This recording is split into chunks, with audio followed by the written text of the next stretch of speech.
Hey everybody, welcome back to Prescription Bourbon. I'm DMC from Louisville, Kentucky. Today, I'm excited. We're going to be going over whether I and you can become a master whiskey blender. We're going to be looking at the fabled Old Forester 1915.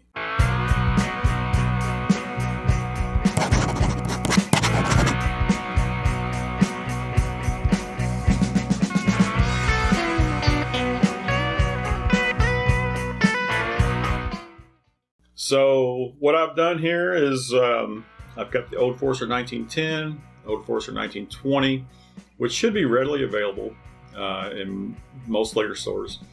And one thing that's been going around is this blend of the two, which becomes Old Forester 1915.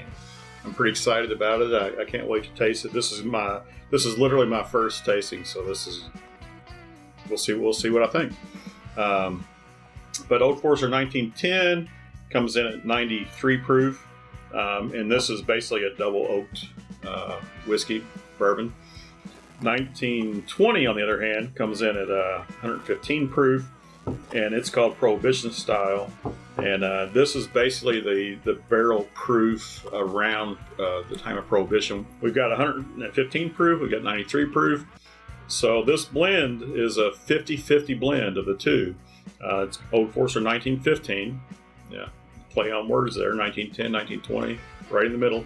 You do the math on that, and this comes in at 104 proof. So we're looking at a 104 proof blend of the two. Now I had blended this roughly a little over 2 weeks ago. So it's been blending in the bottle here. This was a 4-ounce bottle. I actually did 8 ounces total, 2 4-ounce bottles. So I'm going to go through and give you my initial tasting notes on this, and we'll see how it ranks. So on the nose, wow, pretty excited about this too. So I mean, I immediately smell some deep caramels. I can smell some oak on that also. It's that caramel that I'm excited about. The oak, obviously, I expect to come through from the 1910. The 1920, which if you watch any of my previous videos, I ranked this pretty highly in my I think my 2019 year-end video.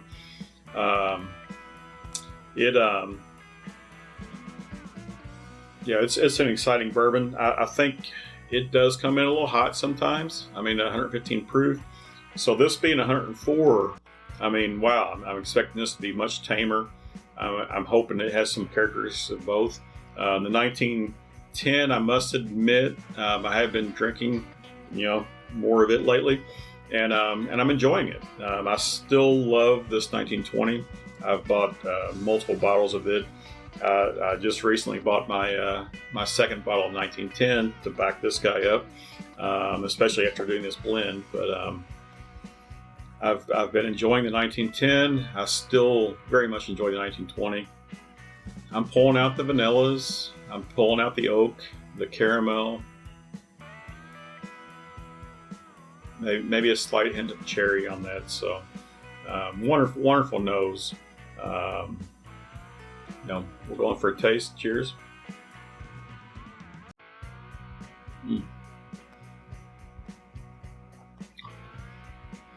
Get that caramel sweetness right up front. I get spiciness. I'd say it's a cinnamon spice on that. I get some what I would call some cherry notes on the taste. Wow. Sweet, spicy, cherry. I mean, I probably have had those same notes on the 1920 in the past if you watched my videos. Although maybe not the sweetness. It's spicy. I've got the cherry. Sometimes, especially if I go in straight with this guy, sometimes I think it's a little hot. If I've been drinking, I don't always, get the hotness. The 1910 definitely is been sweeter. It's slower proof. Man, this is I think a great middle of the road split here. I am not getting the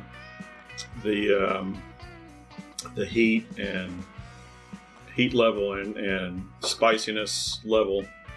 I shouldn't say spiciness. I'm not getting the heat level that I sometimes get from the 1920. This is much more approachable. I'm getting all the flavor. I get the cherry, the vanilla, on the aroma, the oak.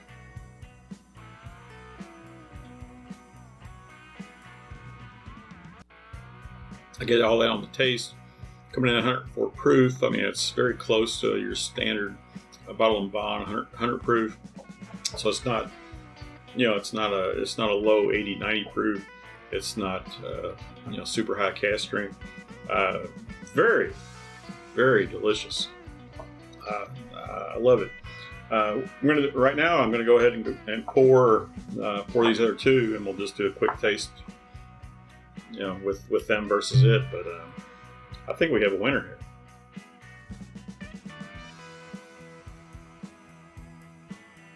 So the 1910 by itself has a little bit sharper nose. It definitely has the oak on it. But it has some caramel too. Not super alcohol forward.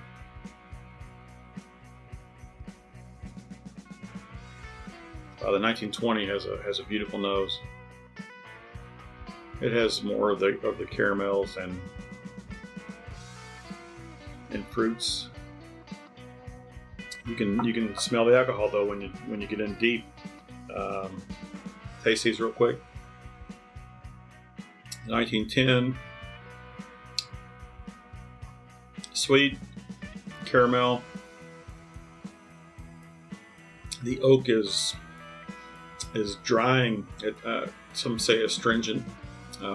It's definitely drying on the tongue. But I'm picking up some cinnamon spice on that.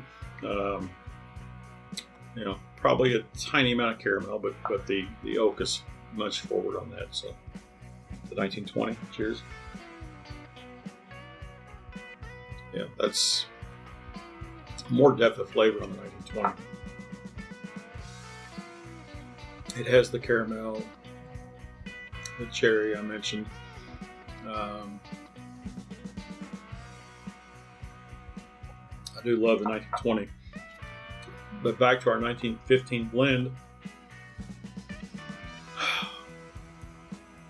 Man. Yeah, that's quite the nose. Delicious. Delicious. I think we have a winner here, people. I've seen a couple other people do reviews on this blend.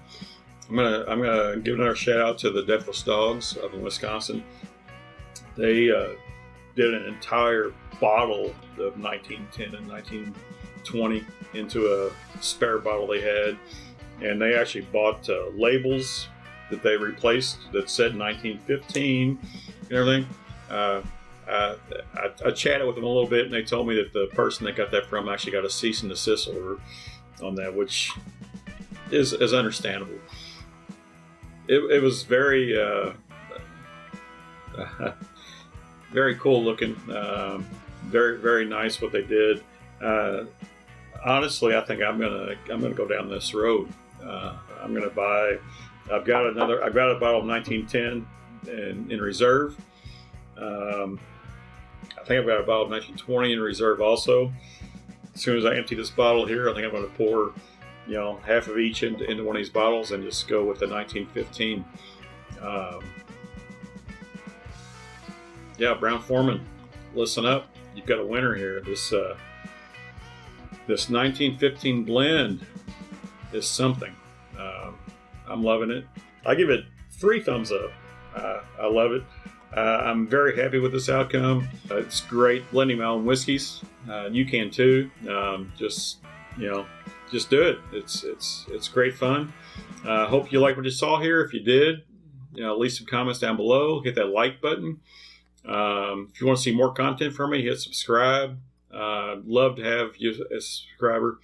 Hit that bell notification. It'll let you know when I have more content coming out. Remember, everybody, all bourbon is whiskey, but all whiskey is not bourbon. And the best bourbon comes from Kentucky. Cheers. This is some amazing juice here.